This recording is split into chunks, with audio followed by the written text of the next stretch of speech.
Trân trọng kính chào toàn thể quý vị đang theo dõi chương trình Ca múa nhạc kịch Mừng Chúa Giêsu Giáng sinh với chủ đề Bình an cho nhân loại. Kính thưa quý vị, hàng năm cứ vào tháng 12 thì khắp nơi trên thế giới cũng bước vào không khí của mùa Giáng sinh. Từ đầu tháng thì chúng ta đã thấy các nơi mua sắm, khu vui chơi, dọc các đường phố được trang hoàng đèn hoa thật là rực rỡ. Những cây thông, ong già tuyết cùng các hộp quà to đủ màu sắc thật là đẹp mắt, hòa với những khúc nhạc Giáng sinh ngân nga khiến cho lòng của chúng ta cảm thấy nôn nao, lần lần khó tả. Thưa quý vị, không biết từ bao giờ mùa Giáng sinh đã trở nên mùa yêu thương trong văn hóa của đời sống con người. Chúng ta thường bày tỏ tình thương bằng cách tặng quà cho nhau và chúc nhau mọi điều tốt lành. Và bây giờ chúng ta cùng lắng nghe ca khúc Giáng sinh tình yêu do Hoài Vũ trình bày.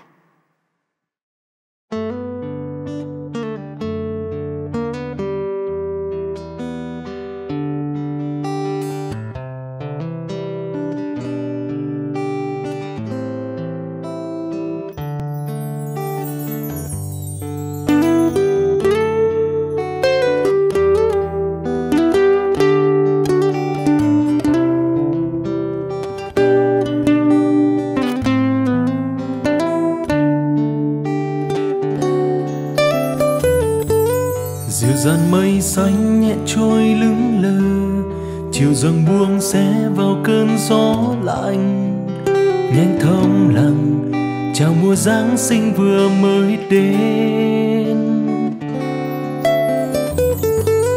Người người bên nhau rộn vang tiếng cười, bọn trẻ thơ nô đùa vui khắp trời. Tình yêu nào đã mang đến an bình nơi nơi.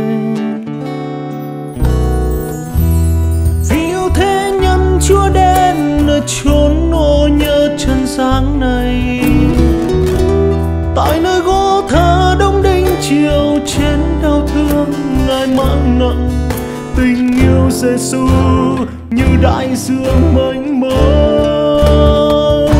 Vì tình yêu Ngài đã đến nơi dương gian, tại chuồng chiên đơn sơ nằm trong máng rơm kia nghèo hèn.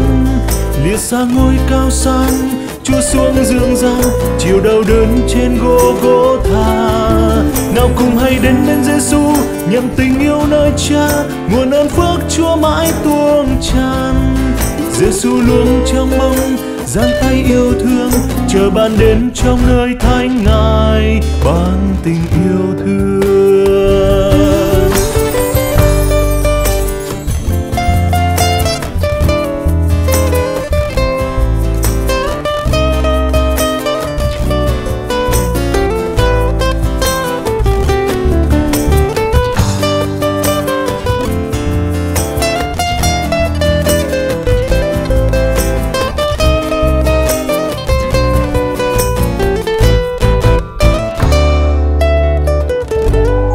Dàn mây xanh nhẹ trôi lững lờ, chiều dâng buông xé vào cơn gió lạnh, nhanh thầm lặng chào mùa Giáng sinh vừa mới đến. Người người bên nhau rộn vang tiếng cười, bọn trẻ thơ nô đùa vui khắp trời. Tình yêu nào đã mang đến an bình nơi nơi.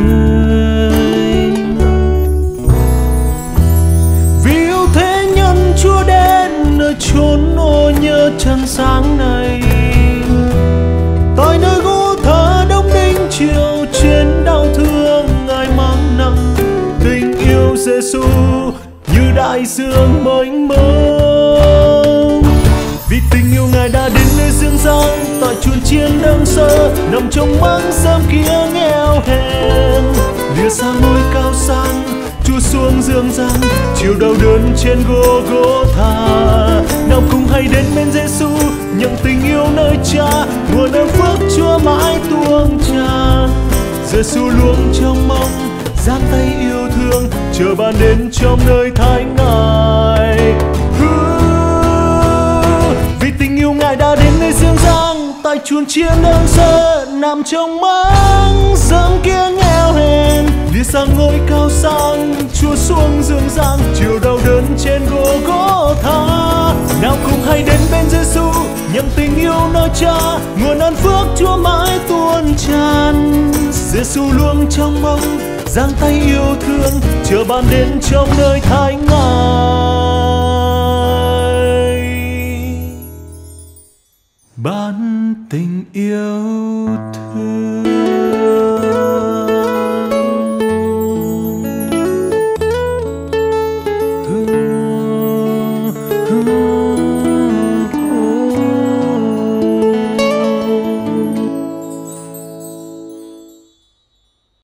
Thưa quý vị, bài hát vừa rồi cho chúng ta biết Chúa Giêsu đã đến với thế giới này bằng một tình yêu lớn lao. Vì yêu thương con người nên Chúa Giêsu đã đến. Chúa Giêsu đã vào đời bởi quyền năng từ trên cao. Điều đó vượt quá sự lý giải và hiểu biết của con người. Vì vậy, chỉ duy nhất sự ra đời của Chúa Giêsu được gọi là Giáng sinh. Thưa quý vị, thế giới hiện tại đang đầy dẫy những đau thương, bất an, tuyệt vọng do bệnh dịch gây nên. Con người đang cần sự bình an hơn bao giờ hết. Những cuộc gọi, những dòng tin nhắn chúc nhau bình an trở nên rất giá trị và cần thiết cho cuộc sống hiện tại. Con người không biết ngày mai sẽ như thế nào. Có những cuộc chia ly bất ngờ khi chưa kịp nói lời yêu thương với người thân của mình. Mục đích Chúa Giêsu đến với thế giới này là để cứu con người ra khỏi tội lỗi, để gánh thay những tổn thương, những đau khổ, bất an, tuyệt vọng cho con người. Nhưng có bao nhiêu người trong chúng ta biết về điều đó? Mỗi mùa Giáng sinh về là một cơ hội nhắc lại mục đích của Chúa Giêsu đến với thế giới này. Và Chúa Giêsu đến để đem bình an cho nhân loại. Kính thưa quý vị, hàng tỷ người trên thế giới này đã nhận Chúa Giêsu vào cuộc đời của mình. Họ đã trải nghiệm được tình yêu và sự bình an của Chúa Giêsu ban cho, dẫu cho thế giới bên ngoài có xảy ra bất cứ điều gì đi nữa. Nhưng cũng có rất nhiều người họ đã bỏ qua cơ hội đó. Biết bao nhiêu mùa Giáng sinh đã trôi qua, họ vẫn sống trong bất an, đau khổ và tuyệt vọng vì thiếu chỗ cho Chúa trong cuộc đời của họ. Và bây giờ, quý vị cùng theo dõi vở kịch ngắn được mang tên Thiếu chỗ cho Chúa. Ôi, hôm nay là ngày gì mà người ta tập trung về nơi này đông như thế chứ? Bao nhiêu dãy trọ cũng không đủ. Còn mấy cái nhà trọ lớn ở bên kia coi mà cũng chật cứng hết rồi đó bà. Tôi nghe họ về nói về cái khai nhân khẩu. Toàn dân ở trong vùng này nè đều tập trung về đây đó ông. Nếu bà nói như vậy á thì tôi nghĩ rằng sẽ có nhiều người đổ về đây để tìm phòng trọ đó bà. Tiếc quá hả ông? Biết vậy mình ngăn ra nhiều phòng. Thôi bà ơi, tôi thấy vợ chồng mình bấy nhiêu đây là cũng là đủ lắm rồi. Chứ còn đối với người ta hả, người ta lên giá từng giờ luôn đó. Vậy mà người ta cũng phải chen nhau để thuê. Tôi không ngờ luôn đó bà. Tôi nói tiếc vậy thôi, chứ còn cả ngày mình mỏi mệt rồi. Thôi ông vô ngủ trước đi, để cửa nẻo đây tôi lo. Tôi chờ cái câu này từ lâu rồi đó. Thôi, cả ngày này mệt mỏi, bây giờ tôi vào trước nha bà.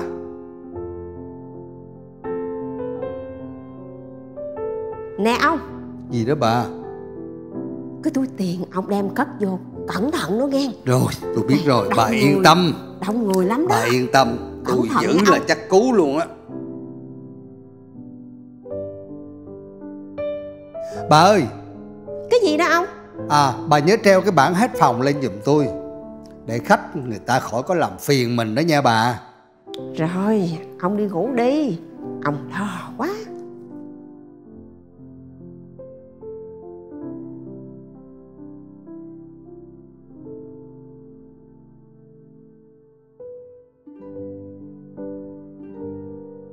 Quá. Bên kia chắc còn phòng, còn sáng đèn. Cố lên, đứng đây đợi đi, gì qua anh kia hỏi thử. Bà ơi, bà cho tôi hỏi ở đây mình còn phòng không bà? Cho tôi thuê một phòng với bà. Hết phòng rồi, cậu qua bên kia mà hỏi coi. Tôi đã đi từ đó đến đây, chỗ nào cũng hết phòng hết. Mà vợ tôi thì sắp sanh nữa. Bà cố gắng giúp tôi với bà. Ở đây hết phòng rồi, từ chiều tới giờ nhiều người hỏi lắm mà không còn. Nếu còn cũng không thấy cậu đâu. Bà ơi, bà ráng giúp tôi với. Vợ tôi sắp sanh rồi. Bà xem thử còn chỗ nào cũng được mà bà. Cái bụng nặng nề quá, sắp sanh rồi đó. Thôi cậu tranh thủ qua bên dãy trọ bên kia. Bà ơi, bà ráng giúp tôi với bà. Chỗ nào cũng được mà bà. Có phòng nào không? Dạ, bà ơi, bà ráng giúp tôi với bà. Cậu tranh thủ đi đi. Đi nha cậu. Tôi cảm ơn bà. Chỗ nào cũng hết phòng hết. Thôi cố lên em. Qua bên chỗ bên kia xem thử. Bên kia thấy còn sáng đèn kìa. Cố lên. Cố lên.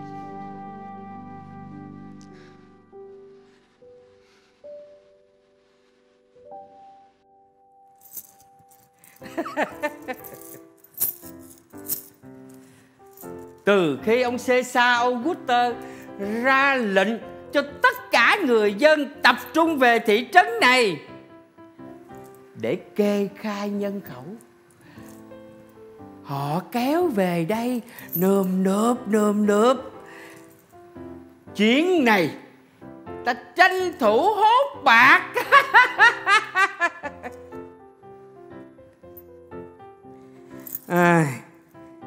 Từ sáng giờ mệt luôn đó. Nhưng mà có tiền thì phải đếm thôi.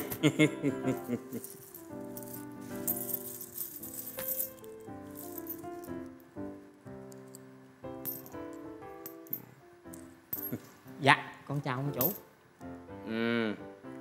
Nè, biểu nè con. Dạ. Ông cho gọi con à? Con à? Thấy ông khôn hùng con. Ủa là sao ông chủ? Mấy bữa nay ông nghe ngóng tin tức, ông biết người ta kéo về đây đông. Mà nhà mình đó con biết có 30 phòng à. Dạ. Mà ông làm sơ sơ thôi, cứ 1 thành 2, 60 phòng. Mà tới bây giờ không còn phòng nữa.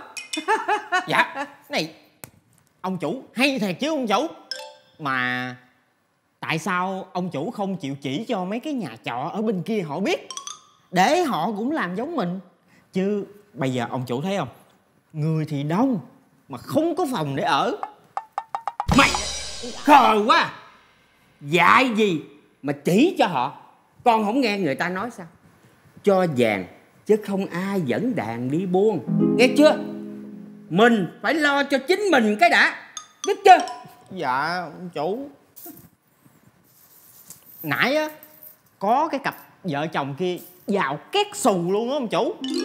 Làm gì mà mày biết ổng vào? Dạ thì con thấy họ đeo vàng từ cổ trôi xuống tới chân luôn ông chủ. Rồi họ gặp con, họ hỏi ở đây còn phòng không, giá bao nhiêu cũng thuê.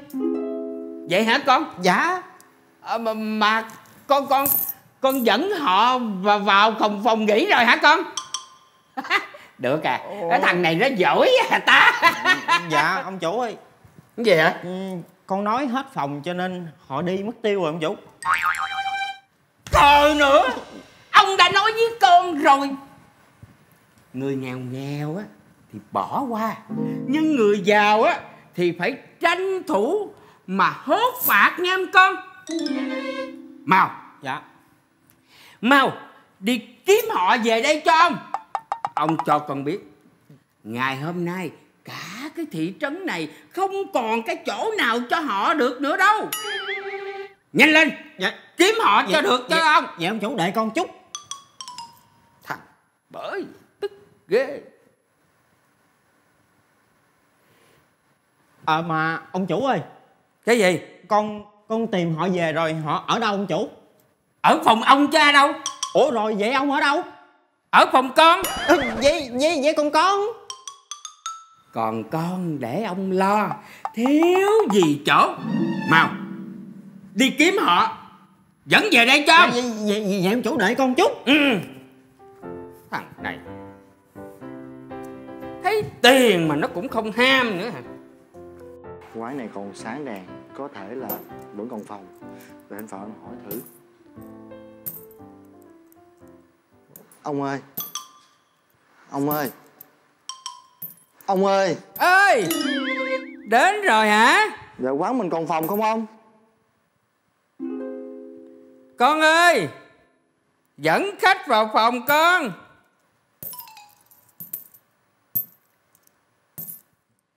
Ông chủ ơi, con tìm khách về cho ông rồi nè. Hả? Ủa ông chủ có khách hả? Chứ không phải khách của mày hả? Dạ không phải. Mời ông bà ra đây, ra đây. Sao vậy ông? Nhìn nãy giờ thấy nó có gì đó hơi khác á. Dạ khách của con còn ở ngoài cổng á ông chủ. Vậy hả? Lê Dạ. biểu. Con dẫn khách vào phòng của ông. Nhớ nha, tăng giá lên gấp 10 lần cho ông. Dạ vậy để con dắt khách vô phòng nha ông. Ông bà ơi. Dạ. Ở đây chúng tôi hết phòng rồi. Chúng tôi đã có khách hẹn. Mong ông bà thông cảm đi nơi khác giùm cho. Dạ ông ơi, ông thương tình giúp vợ chồng tôi với. Tôi đi nãy giờ không còn chỗ nào mở hết, còn mình chỗ này thôi. Mà bây giờ khuya rồi, thời tiết thì lạnh giá nữa. Vợ tôi thì mang bầu sắp sanh rồi. Ông giúp tôi với ông ơi. Tôi đã nói với ông bà rồi, ở đây không còn chỗ nữa. Xin mời ông bà đi nơi khác cho. Dạ ông ơi, Nha chắc không không? kịp quá. Ông giúp tôi với. Ông chủ ơi, con thấy họ tội quá. Hay mình giúp họ đi ông chủ. Chứ con thấy cô vợ chắc sắp sanh rồi ông ơi. Giúp cái gì mà giúp? Đứng quăng bên. Dạ. Chỗ này là kinh doanh chứ không phải làm từ thiện, nghe chưa? Ông chủ. Gì? Đằng sau nhà mình còn một cái chuồng chiên không?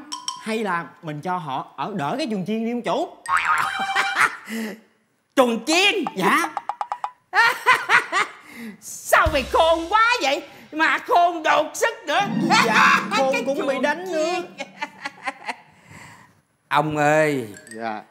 Tôi thấy ông bà tôi thương. Dạ. Tánh tôi hay thương người lắm. Dạ.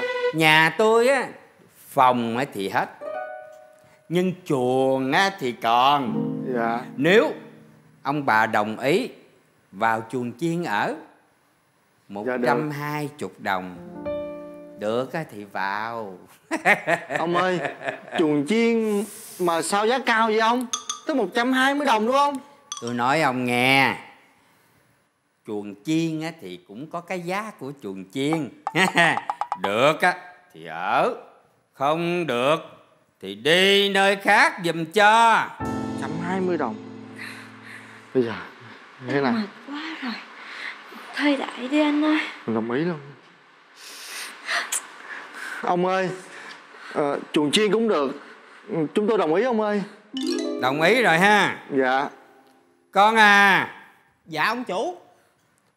con dẫn ông bà này ra chuồng chiên, sắp xếp lại cho nó tươm tất nghe không con? Nhớ xịt dầu thơm cho nó thơm nghe không con? Dạ ông. Mời anh chị đi theo tôi. Dạ. Hướng này phải không ạ? Nhớ Dạ ông chủ. lấy 120 đồng cho ông, không thiếu một xu. Dạ. Mà nè, Sao không? con thấy mà khách sộp giàu có đó thì đừng từ chối nha ông con. Còn một cái phòng của con nữa đó. Dạ con biết rồi ông.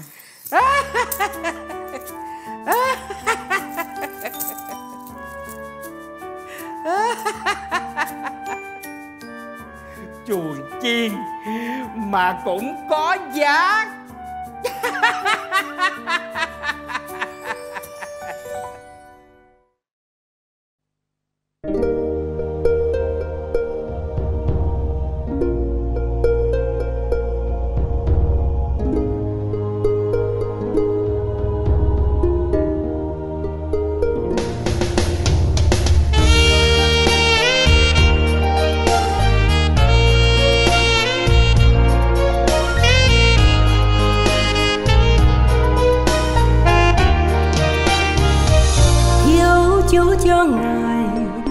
khách quá nhiều trong hôm nay,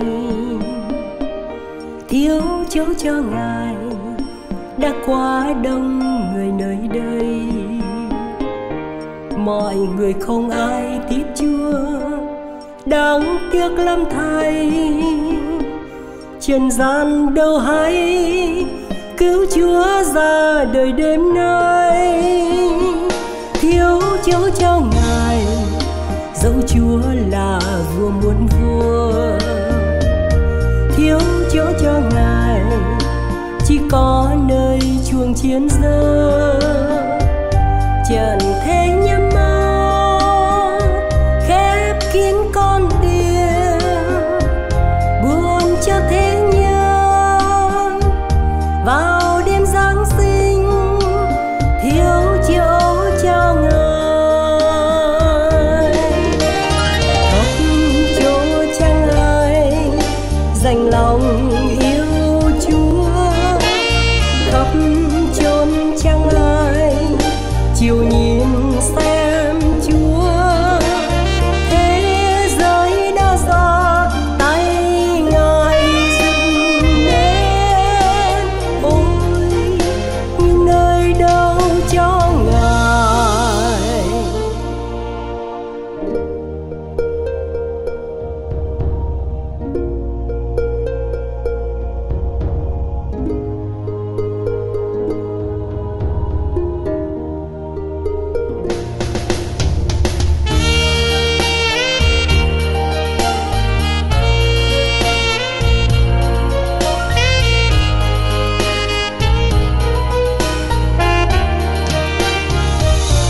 Thiếu chỗ cho Ngài, khách quá nhiều trong hôm nay.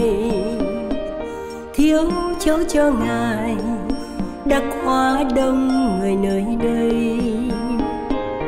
Mọi người không ai tiếp Chúa, đáng tiếc lắm thay.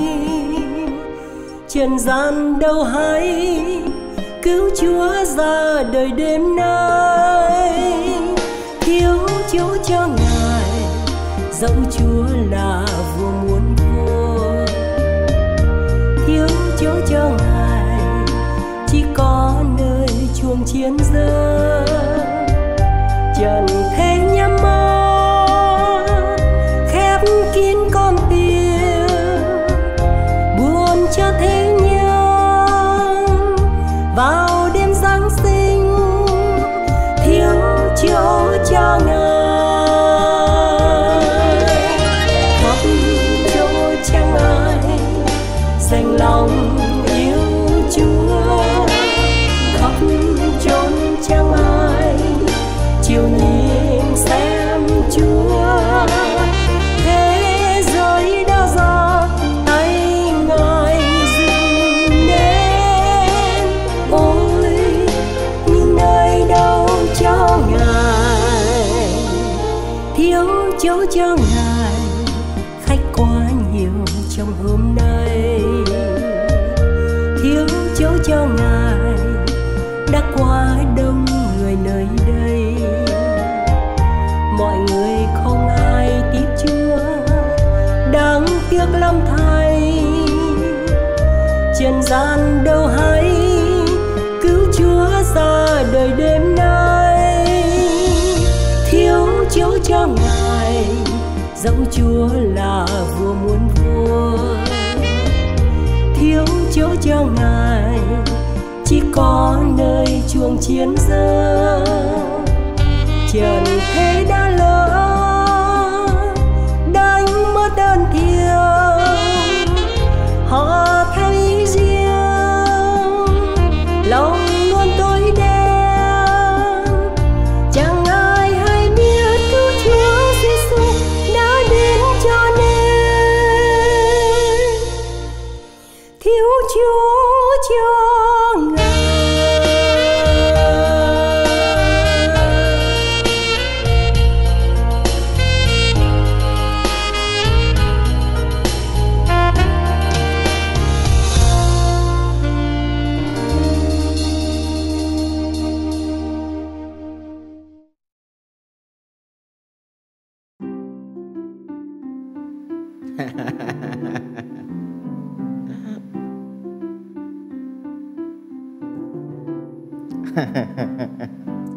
Thằng này làm cái gì đâu.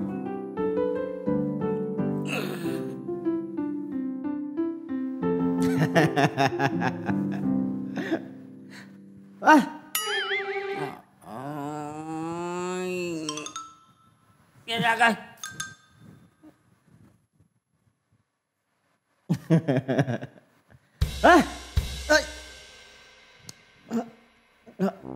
Cái thằng mày làm cái gì vậy? Làm gì mà nó ngủ nó ngái sùm vậy mày? Cái gì mà mày nói chuyện sùm vậy mày? Dạ sao tự nhiên con đang ngủ ông chủ đánh con vậy ông chủ? Ngủ mà ngái cười sùm làm ngủ ghê không được luôn. Dạ tại đêm qua con thấy chị Mary sinh em bé. Người ta đẻ mà mày cũng vui cười hả mày? Dạ cái chuyện này nó đặc biệt lắm ông chủ. Đặc biệt là biệt làm sao? Nói tao nghe coi. Dạ cái anh chị mà ở chuồng chiên nhà mình đó ông. Họ là vợ chồng. Nhưng không phải là vợ chồng. Thằng này nói tôi không hiểu luôn đó. Dạ là như vậy nè ông chủ. Chị Mary này là một trinh nữ. Hứa gả cho anh này là Joseph. Nhưng mà chị Mary này mang thai, mà cái thai không phải là của anh Joseph. Chữa hoang chứ có cái gì đâu. Dạ không phải. Cái chuyện này nó ly kỳ lắm ông chủ. Ly kỳ là ly kỳ sao? Dạ ông chủ đứng dậy. Con kể cho ông chủ nghe. Do Thiên Chúa muốn cứu người, cho nên chị Mary này là người được chọn làm phương tiện sinh em bé, để sau này lớn lên làm vua cứu dân mình đó ông chủ. Mà cái chuyện này khó có ai có thể chấp nhận được. Nhưng mà anh Joseph này và chị Mary vâng lời Thiên Chúa, cho nên để hài nhi Giêsu vào đời trước khi họ nên vợ nên chồng đó ông. Mày đó nhiều chuyện, ra ngoài đó nghe ngóng chứ gì. Dạ nửa đêm con nghe cái tiếng gì cứ lào xào thì con mới chạy ra. Con thấy. Mày thấy cái gì? Dạ thì con thấy mấy anh chị chăn chiên được thiên sứ từ trời cao báo tin, cho nên họ vội chạy đến đây để tôn thờ hài nhi Giêsu đó ông chủ. Thật vậy sao? Thiên sứ xuất hiện hả? Dạ thiên sứ xuất hiện.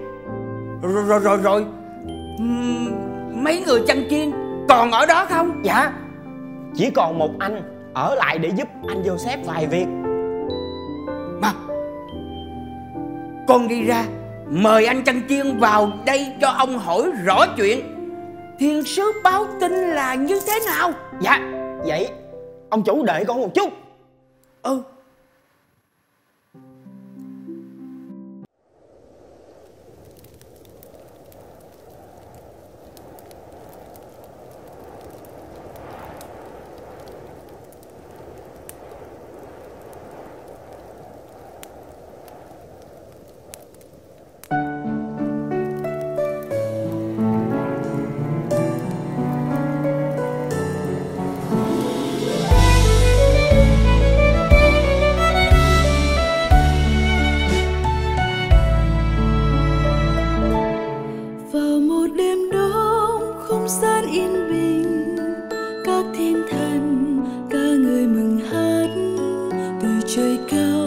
Giêsu giáng sinh xuống nơi chuồng chiên.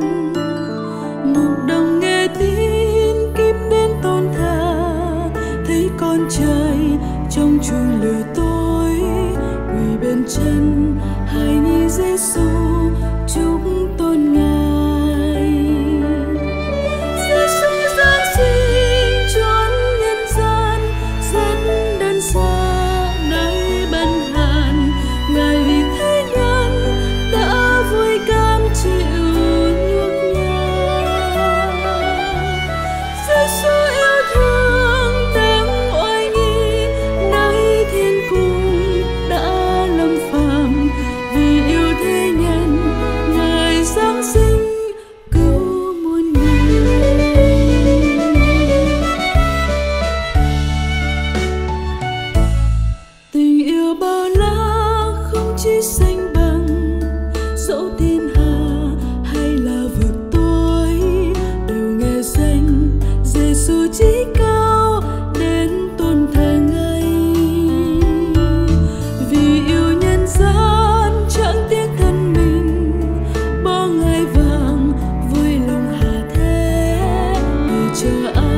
chi sánh bằng, dù thiên hà hay là vực tối đều nghe danh Giêsu chí cao đến tôn thờ Ngài.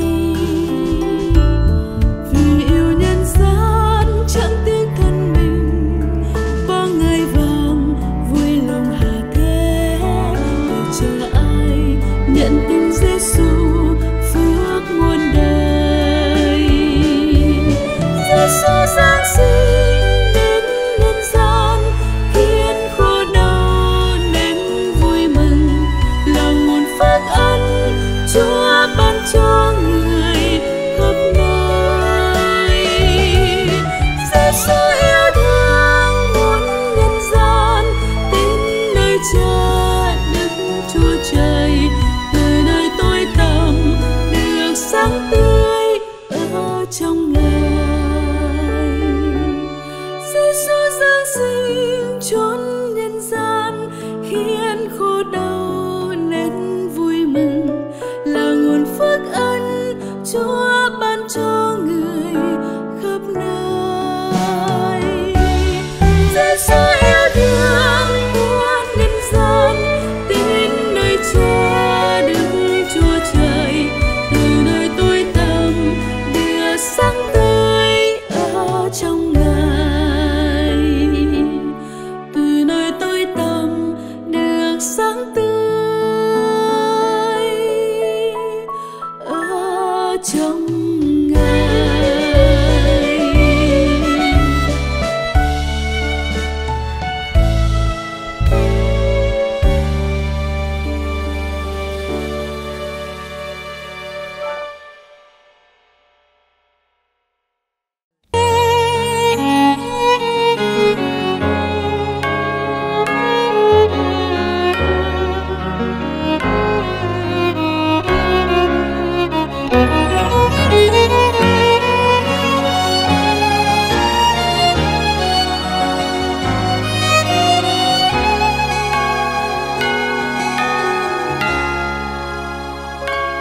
huyền diệu thấy đêm nay muôn ngàn ánh sao rạng ngời, hòa cùng câu hát thiên thần báo tin vui mừng, bình an cho muôn dân, trời cao vinh hiến danh Ngài, hạnh phúc đến cho trần gian, Giêsu ra đời. Huyền diệu thấy đêm nay con trời giáng sinh làm người, Ngài vào dương thế đem nguồn phước ân cho người, mọi buồn lo trong tôi từ nay đã khuất ra rồi, vì Chúa đến ban niềm vui cho lòng tươi mới. Hát mừng Chúa Giêsu vừa ra đời, Ngài đến ban cho niềm hy vọng cho khắp muôn dân được sống an vui. Nào ta hát mừng Chúa Giáng sinh làm con người, Ngài đến xóa đi mọi lo âu và Chúa đến đem tình yêu cho người hôm nay.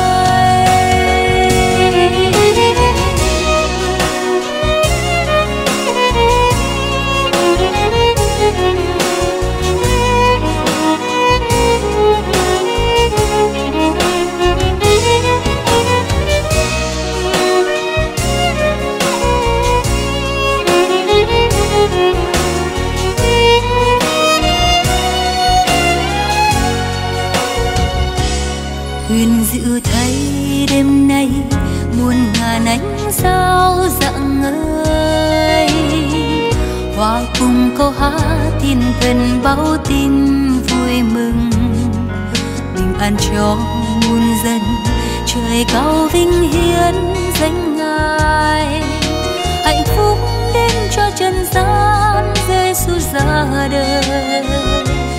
Huyền diệu thấy đêm nay con trời giáng sinh làm người, Ngài vào dương thế đem nguồn phước ân cho người, mọi buồn lo trong tôi từ cho khuất xa rồi, vì Chúa đến ban niềm vui cho lòng tươi mới. Hát mừng Chúa Giêsu vừa ra đời, Ngài đến ban cho niềm hy vọng, cho khắp muôn dân được sống an vui. Nào ta hát mừng Chúa Giáng sinh làm con người, Ngài đến xóa đi mọi lo âu, và Chúa đến đem tình yêu. Nào ta hát Chúa Giêsu vừa ra đời, Ngài đến ban cho niềm hy vọng, cho khắp muôn dân được sống an vui. Nào ta hát Chúa Giáng sinh làm con người, Ngài đến xóa đi mọi lo âu, và Chúa đến đem tình yêu cho người hôm nay.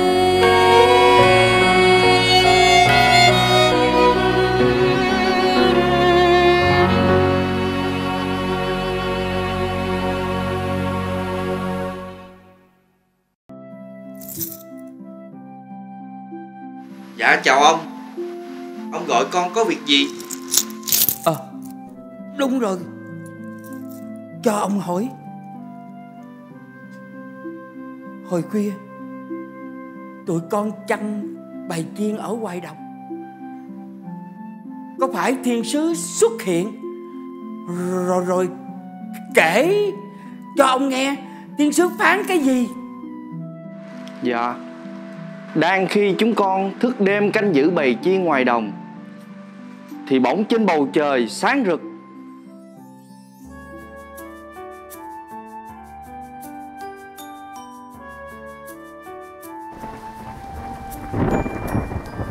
và có thiên sứ xuất hiện báo tin, cùng muôn vàng thiên sứ hát mừng. Sự việc bất ngờ quá, làm chúng con hốt hoảng. Nhưng thiên sứ phán: Đừng sợ chi, vì này ta báo cho các ngươi một tin lành, sẽ là sự vui mừng lớn cho muôn dân. Ấy là hôm nay tại thành David đã sanh cho các ngươi một đấng cứu thế, là Christ, là Chúa. Này là dấu cho các ngươi nhìn nhận Ngài. Các ngươi sẽ gặp một con trẻ bọc bằng khăn nằm trong máng cỏ.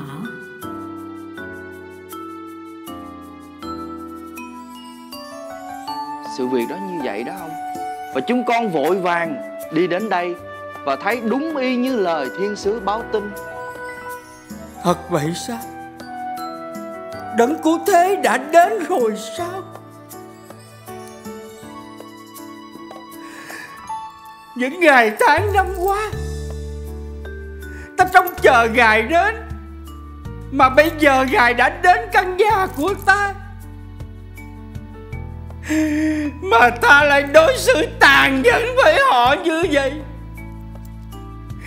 Ta thấy họ nghèo, ta khinh miệt, ta xui đuổi họ, ta không coi họ ra gì cả. Ta chỉ nghĩ tới tiền. Tiền đã làm mù mắt ta rồi. Ta không nhìn lại chính mình, quá ích kỷ và tham lam. Ta còn tệ hơn cái chuồng chiên nữa. Bây giờ ta phải làm sao đây? Ông ơi, bây giờ ta phải làm sao đây? ông bình tĩnh ông ơi. Đúng rồi con. Dạ. Con mau mời gia đình họ vào nghỉ đi con. Ông ơi, mình đâu còn phòng đâu ông ơi. Ông không nhớ sao? Chính ông và con còn phải nằm ở dưới nền nhà nữa mà. Hả? Đúng rồi. Không còn nữa. Hết rồi.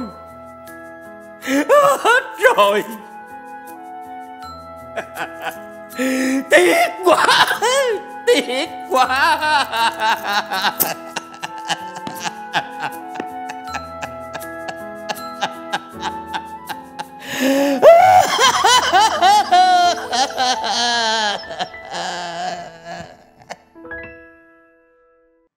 Thưa quý ông bà chị em, chúng ta vừa rồi mới xem xong vở kịch Thiếu Chỗ Cho Chúa.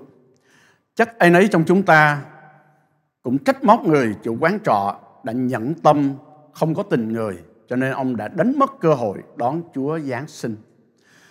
Ông ta đánh mất cơ hội bởi vì ông ta không nhận biết được hài nhi sắp ra đời kia chính là con trời giáng thế. Thiết tưởng nếu biết được điều đó, hẳn nhiên ông đã dành chỗ tốt nhất cho Ngài trong quán trọ của mình rồi. Thưa quý ông bà chị em, bao nhiêu năm chúng ta sống trên cõi đời này cũng là bấy nhiêu lần chúng ta đón Chúa Giáng sinh. Nhưng mấy ai trong chúng ta đã thực sự đón Ngài để làm cứu Chúa của cuộc đời mình?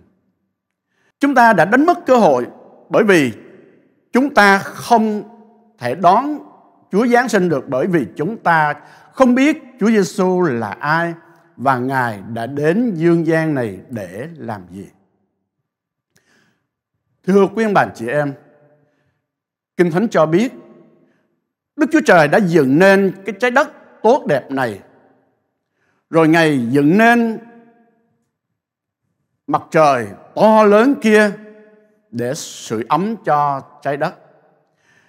Rồi Ngài dựng nên mặt trăng đẹp đẽ kia để tô điểm thêm cõi vũ trụ rất là tuyệt vời. Ngài đã dựng nên tất cả cõi vũ trụ này, và cuối cùng Ngài đã dựng nên con người thật là hoàn hảo để đặt con người sống trên trái đất này. Con người đầu tiên mà Đức Chúa Trời đã dựng nên rất là tốt đẹp, rất là hoàn hảo. Con người lúc bấy giờ không hề có tội. Và cái điều quan trọng hơn hết, Ngài dựng nên con người, hay nói đúng hơn là Ngài sinh ra con người, để giữa Đức Chúa Trời với con người có một mối quan hệ như cha với con rất là thân mật, rất là gắn bó.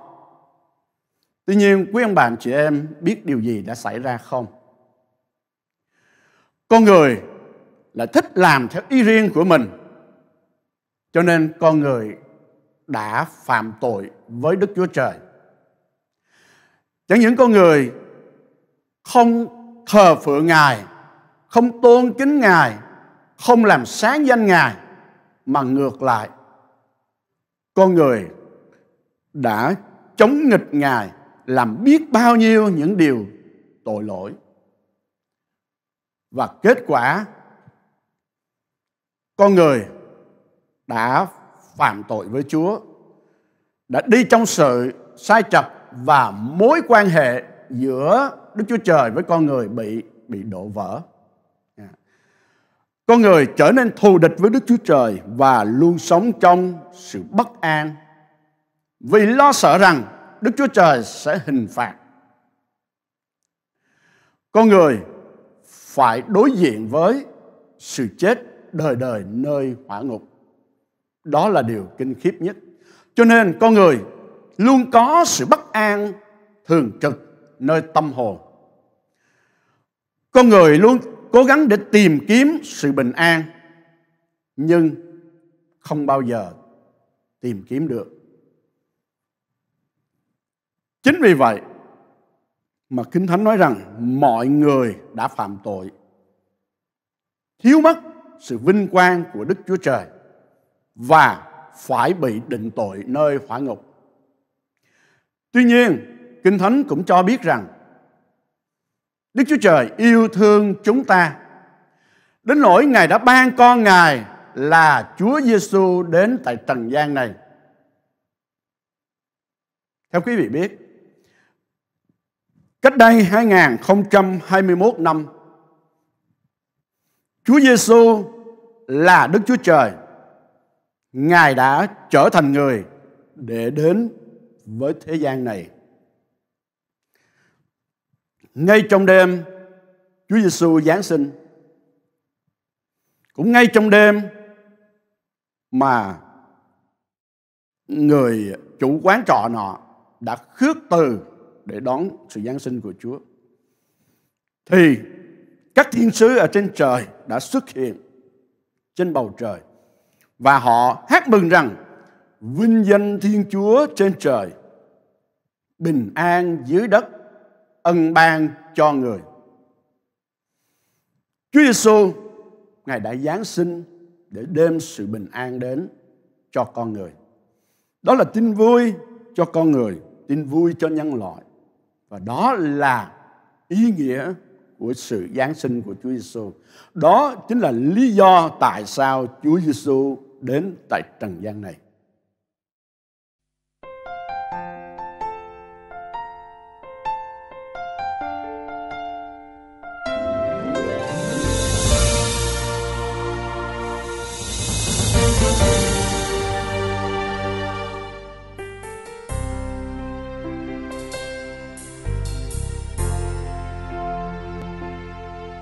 Vì sao Chúa đã đến nơi thế gian đầy khổ đau? Vì sao Chúa đã đến nơi thế giới hư vọng?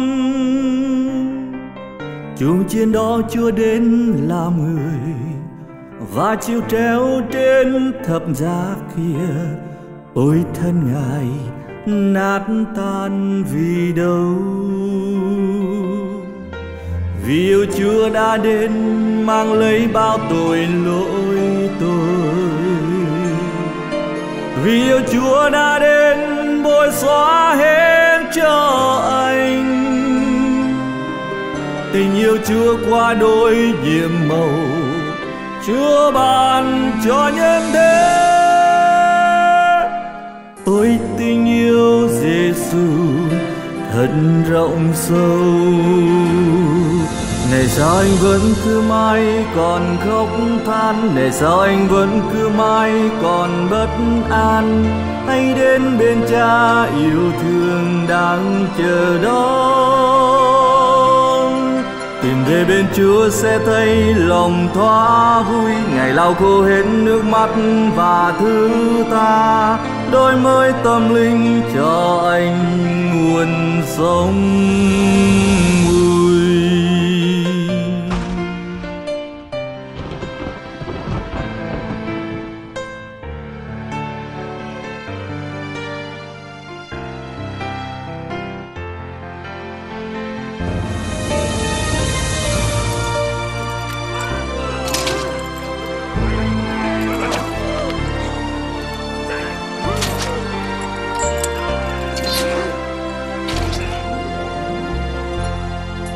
Vì sao Chúa đã đến nơi thế gian đầy khổ đau? Vì sao Chúa đã đến nơi thế giới hư vọng? Chung chiến đó Chúa đến làm người và chịu treo trên thập giá kia. Ôi thân Ngài nát tan vì đâu? Vì yêu Chúa đã đến mang lấy bao tội lỗi tôi. Vì yêu Chúa đã đến bôi xóa hết cho anh.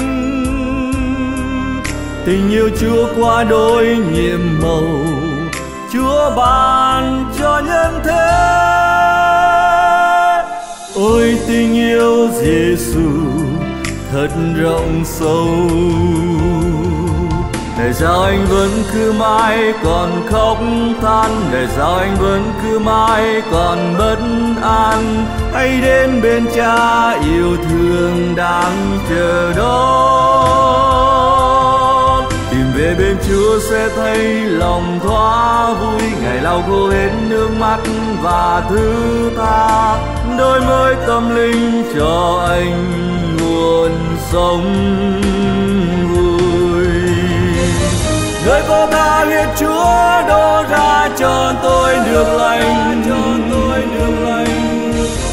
ban cho cho tôi sức sống đắc thắng luôn mỗi ngày. Tình Ngài diệu kỳ xiết bao, ôi tình yêu Giêsu quá đỗi nhiệm màu, cho người tôi như tôi với anh. Này sao anh vẫn cứ mãi còn khóc than, này sao anh vẫn cứ mãi còn bất an, hãy đến bên Cha yêu thương đang chờ đó.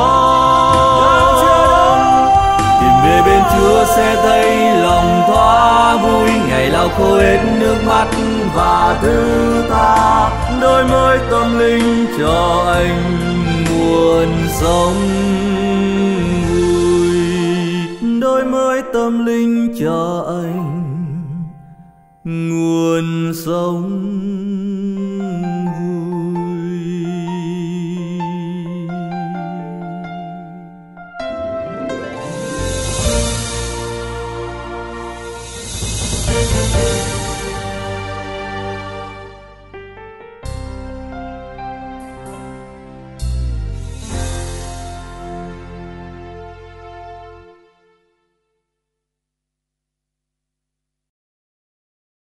Thưa quý ông bà chị em, tại sao Chúa Giêsu Giáng sinh lại đem đến sự bình an cho con người? Kinh Thánh cho chúng ta biết rằng mọi người trên thế gian này đều đã phạm tội và phải chịu hình phạt nơi hỏa ngục. Tuy nhiên, Chúa Giêsu đến tại trần gian này để mang lấy thân xác như con người chúng ta. Chúa Giêsu Ngài đã được sinh ra trong chuồng chiên máng cỏ, trong một gia đình nghèo hèn. Do vậy, Ngài đã sống một cuộc đời cơ cực trên đất này. Tuy nhiên, Ngài sống một đời sống trọn vẹn và cuối cùng Ngài đã chết trên thập tự giá để chịu phạt thay cho chúng ta. Đây là điều quan trọng nhất. Đó là Chúa Giêsu không đến tại trần gian này chỉ để sống như chúng ta, nhưng Ngài đến tại trần gian này để rồi Ngài chết thay cho chúng ta, để chịu phạt thay cho chúng ta. Kinh Thánh cho chúng ta biết rằng chúng ta bởi tội lỗi của mình cho nên phải bị hình phạt nơi hỏa ngục. Tuy nhiên, Chúa Giêsu đến tại trần gian này để chịu chết, chịu phạt thay cho chúng ta. Kinh Thánh cũng nói rằng bởi sự sửa phạt của Chúa Giêsu chịu mà chúng ta được bình an với Đức Chúa Trời. Tại sao bởi sự sửa phạt của Chúa Giêsu mà chúng ta được bình an với Đức Chúa Trời?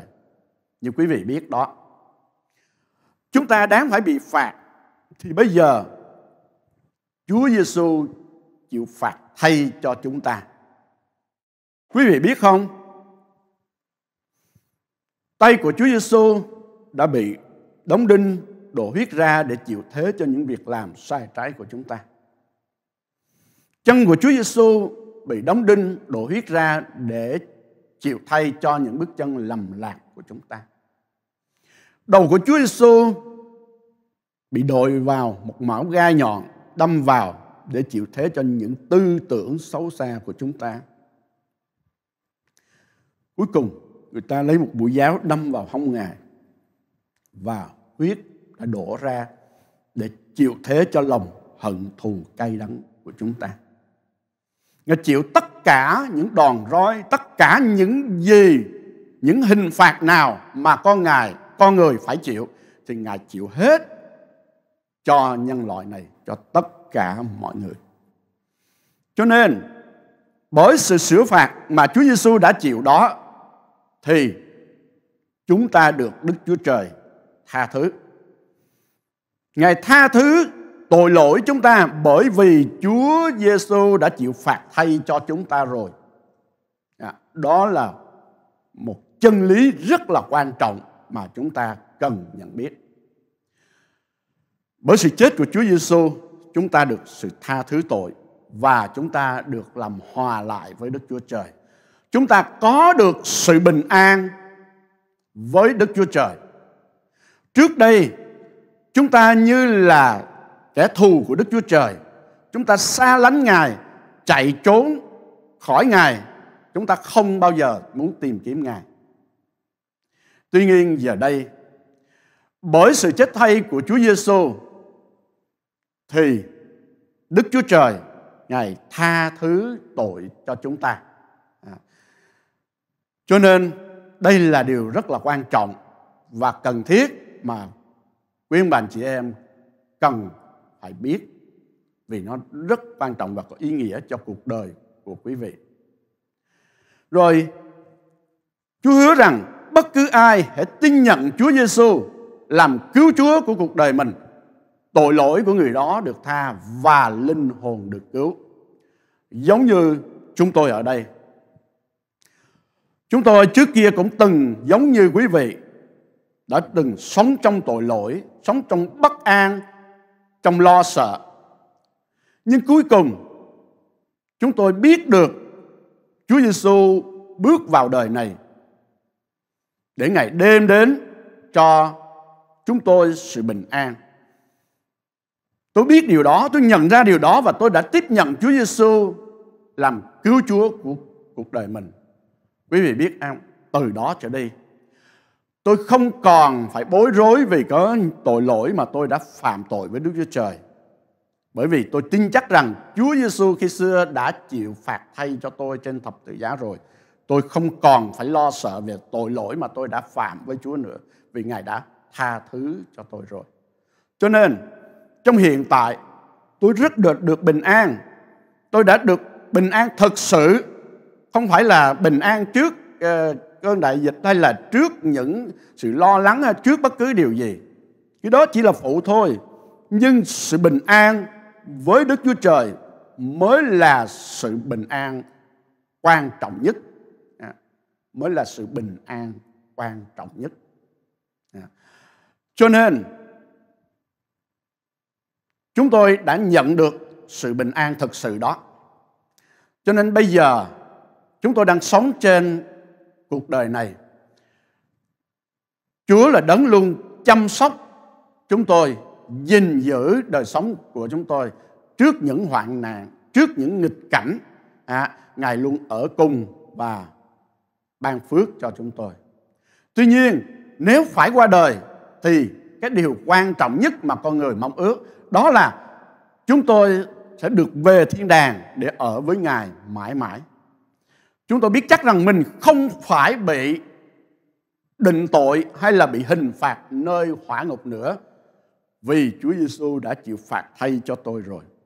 Đó là sự bình an thực sự trong tâm hồn, một sự bình an thật mà chúng tôi đã nhận được để chúng tôi tiếp tục sống ở trên cõi đời này.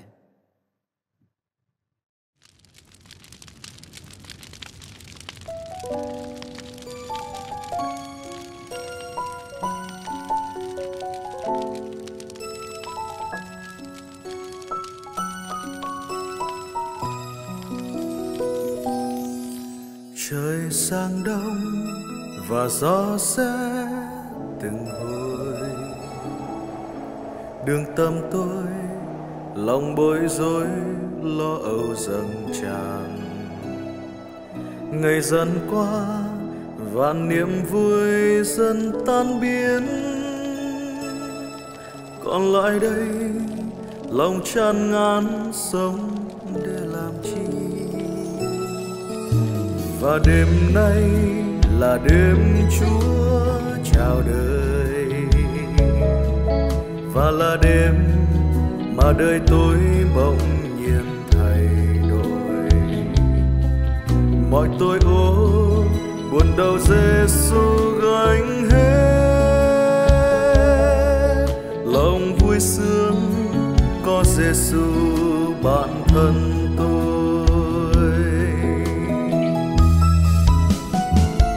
Và Giêsu đến trong đêm đông xa băng, nơi chuồng chiên nghèo nàn và thấp hèn, chỉ có cỏ rơm thay gối bác vàng hay ngôi cao sang, và Ngài đã đến trong đôi tay ấm êm, ban sự sống vui tươi và an bình.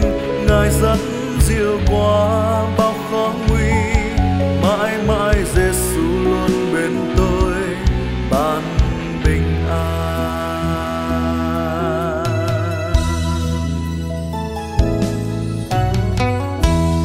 Ông bà ơi. Dạ. Ở đây chúng tôi hết phòng rồi, chúng tôi đã có khách hẹn, mong ông bà thông cảm đi nơi khác giùm cho. Ông bà đồng ý vào vùng viên ở. Được á, ở. Không được thì đi nơi khác giùm cho.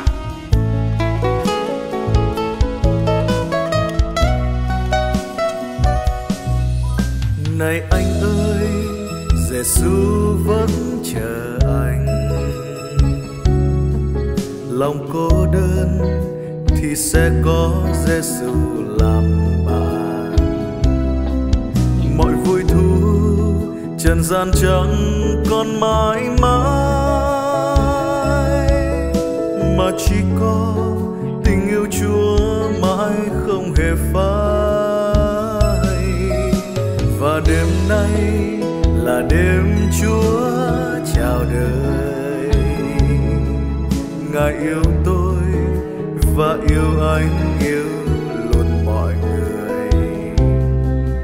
Này anh ơi, đặt niềm tin nơi Giêsu.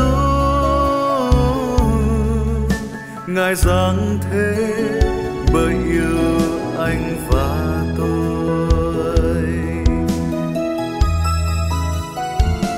Và Giêsu đến trong đêm đông xa băng, nơi chuồng chiên nghèo nàn và thấp hèn, chỉ có cỏ rơm thay gối êm, chẳng bác vàng hay ngôi cao sang. Và Ngài đã đến trong đôi tay ấm êm, ban sự sống vui tươi và an bình. Ngài dắt dìu qua bao khó nguy, mãi mãi Giêsu luôn bên tôi, mãi mãi Giêsu luôn bên tôi.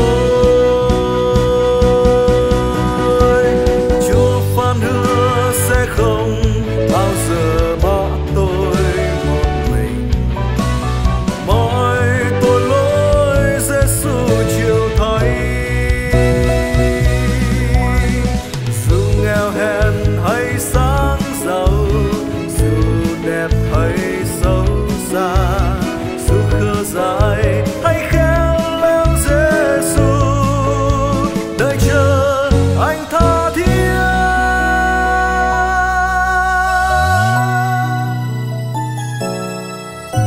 Và đêm nay là đêm Chúa chào đời. Ngài yêu tôi và yêu anh, yêu luôn mọi người. Này anh ơi, đặt niềm tin nơi Giêsu. Ngài giáng thế bởi yêu anh và tôi. Này anh ơi, đặt niềm tin nơi Giêsu. Ngài giáng thế bởi yêu anh và tôi. Ngài giáng thế bởi yêu tôi và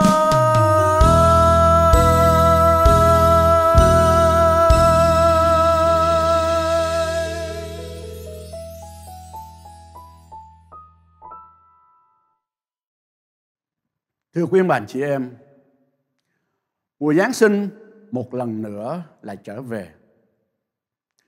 Tôi mong ước quý mạnh chị em có dịp để suy nghĩ là chính cuộc đời của mình. Đã bao lần chúng ta đã có cơ hội để đón Chúa Giáng sinh. Và tôi ước ao rằng trong dịp Chúa Giáng sinh lần này, quý ông bà chị em hãy suy nghĩ lại và quyết định để tiếp nhận Chúa Giêsu làm Chúa cuộc đời mình giống như chúng tôi.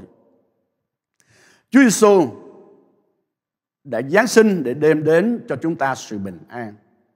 Và Chúa Giêsu hứa rằng Ngài sẽ ban sự bình an thật đó cho chúng ta nếu chúng ta mời Chúa Giêsu làm Chúa, làm chủ cuộc đời mình.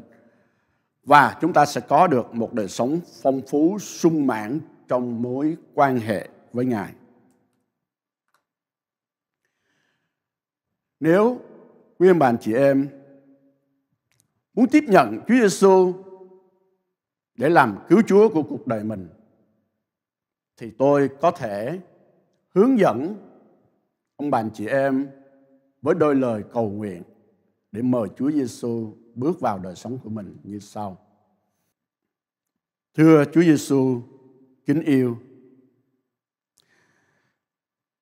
Ngài là Chúa của sự bình an đã đến trần gian này để đem đến cho chúng con sự bình an thật.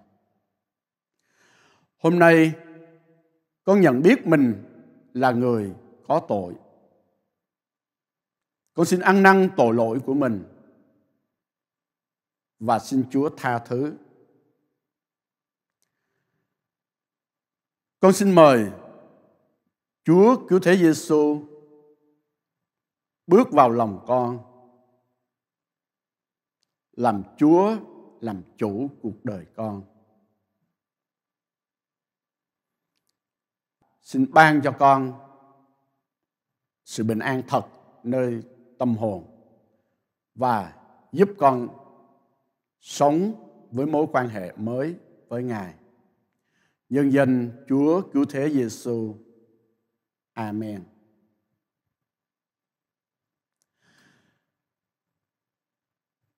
Những điều quý vị làm vừa rồi rất quan trọng. Nếu chúng ta mời Chúa bước vào cuộc đời mình để làm cứu Chúa cuộc đời chúng ta, thì Ngài sẽ ban cho chúng ta sự bình an với Đức Chúa Trời. Chúng ta không còn sợ hãi khi đối diện với Đức Chúa Trời nữa, vì bây giờ Ngài trở lại làm Cha yêu thương của chúng ta.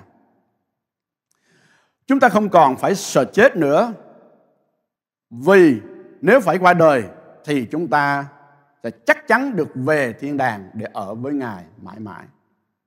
Nhân mùa Giáng sinh năm nay, chúng tôi xin kính chúc quý vị có một mùa Giáng sinh an vui và đầy ý nghĩa.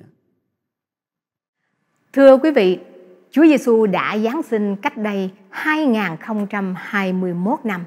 Và sự Giáng sinh của Chúa Giêsu đã chia đôi dòng lịch sử của nhân loại, mở ra một kỷ nguyên thanh bình cho những ai tiếp nhận Ngài làm cứu Chúa cho cuộc đời mình.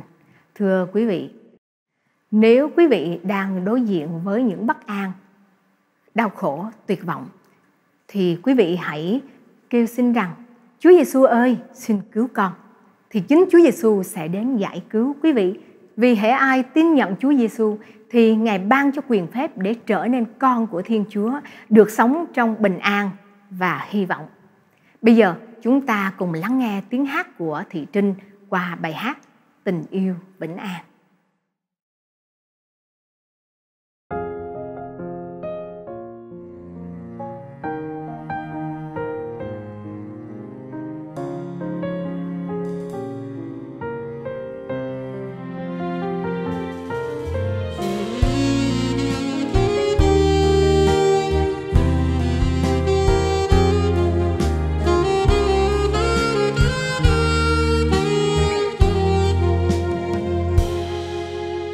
Chúa đã đến nhân gian một đêm giá băng mùa đông. Chúa đã đến bởi Ngài yêu nhân thế, lìa xa ngôi cao hiển vinh. Giêsu dâng thế làm người, đôi Gô-gô-tha Ngài mang gánh sầu đau. Chúa đã đến nhân gian tìm tôi giữa đêm mùa đông. Chúa đã đến để đời tôi thay đổi. Ngài ban cho tôi lối đi, niềm tin ánh sáng diệu kỳ, gặp khiêu từ khó Ngài nắng đón. Chúa Giáng sinh đem tình yêu hòa bình, Chúa Giáng sinh để cứu con người. Chúa xóa bồi tội ô để chính tôi từ nay nhận được tình yêu vĩnh an. Chúa Giáng sinh xuống màn đêm lạnh lùng, Chúa Giáng sinh mang ánh sáng cho đời. Bởi Chúa yêu tôi nhân đổ huyết trên đồi cao, thập hình Giê-xu gánh ấy tôi rồi.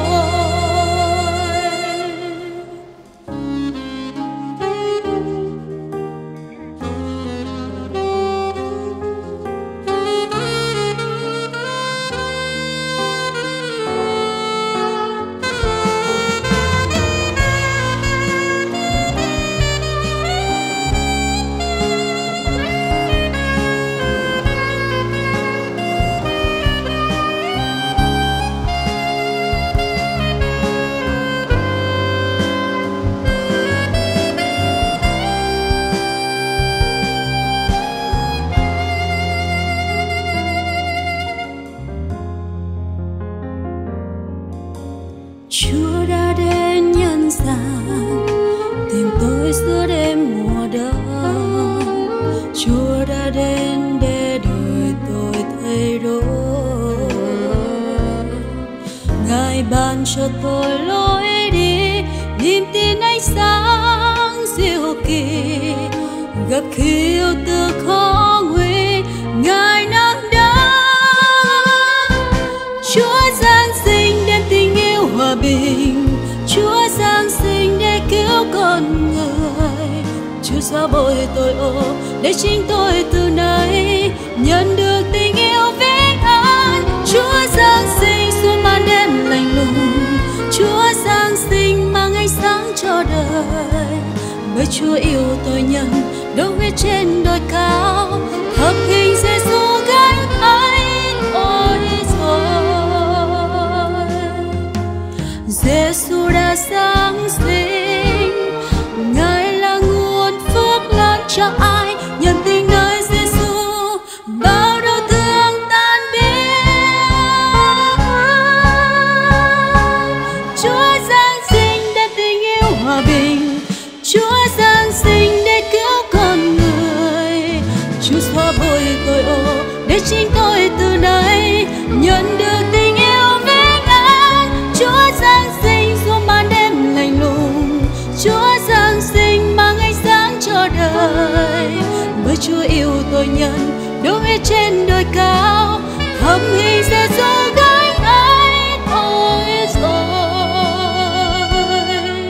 Bởi Chúa yêu tôi nhân đổ huyết trên đồi cao, thập hình Giê-xu gánh ấy ôi rồi.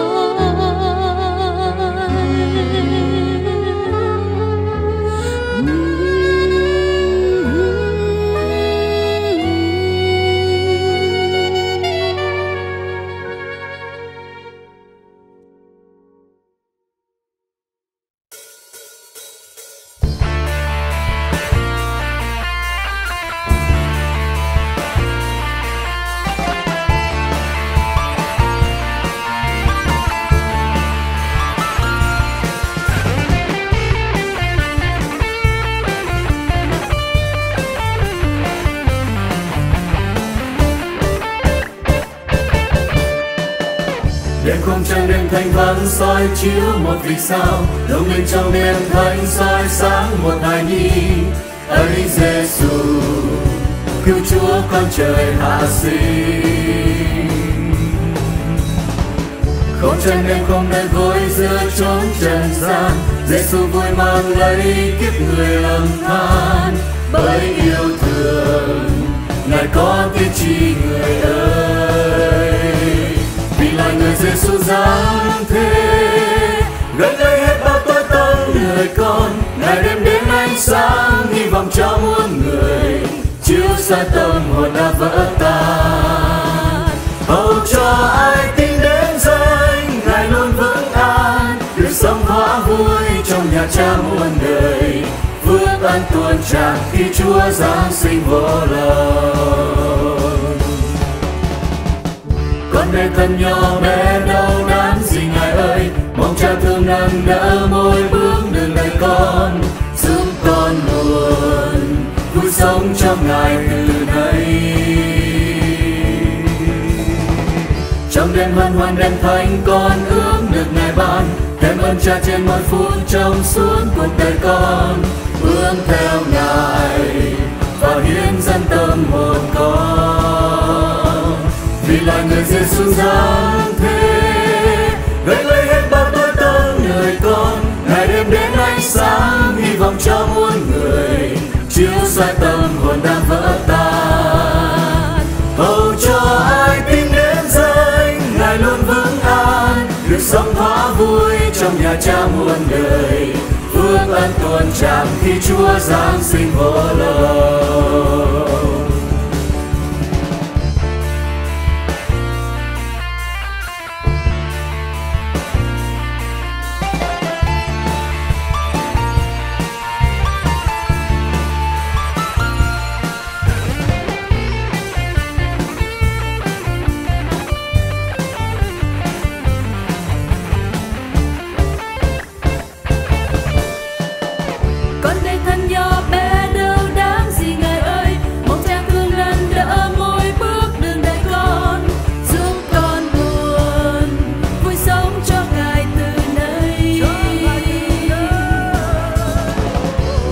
Hân hoan đêm thánh con ước được Ngài ban, thêm ơn Cha trên mỗi phút trong suốt cuộc đời con, hướng theo Ngài và hiến dâng tâm hồn con.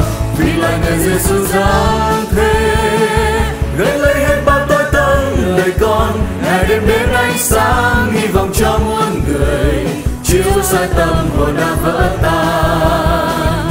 Bầu cho ai tin đến danh Ngài luôn vững an, được sống thỏa vui trong nhà Cha muôn đời, phước ân tuôn tràn khi Chúa giáng sinh vô lậu.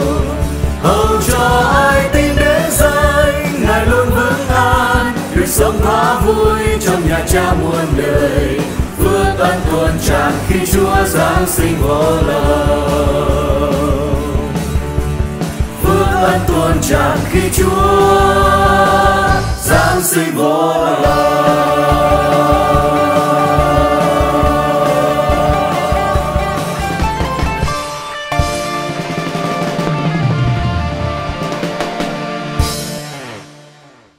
Xin chân thành cảm ơn quý vị đã theo dõi chương trình. Ước mong chương trình Bình An cho Nhân Loại sẽ đem đến cho quý vị niềm vui, sự hy vọng và nguồn bình an thật trong mùa Giáng sinh này. Xin kính chúc quý vị vui hưởng một mùa Giáng sinh an lành và hạnh phúc. Xin chào tạm biệt và hẹn gặp lại.